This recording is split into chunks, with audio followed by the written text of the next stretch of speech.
मोर प्रिय भाई और भौणी माने राज्य देश एवं सारा विश्व रे थिबा समस्त भारतीय को 80तम स्वाधीनता दिवसर हार्दिक अभिनंदन और शुभेच्छा जनाऊँगी।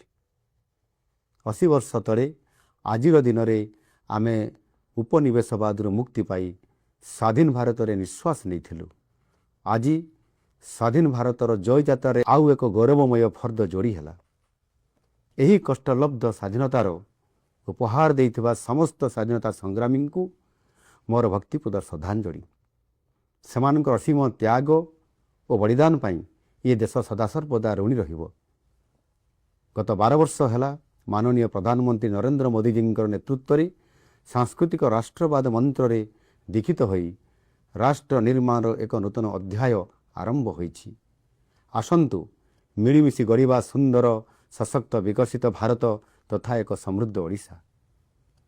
आज यही शुभ दिन में वंदे मातरम गान करी सगर्वे घरे घरे तिरंगा उत्तोलन करंतु। जय हिंद, वंदे मातरम।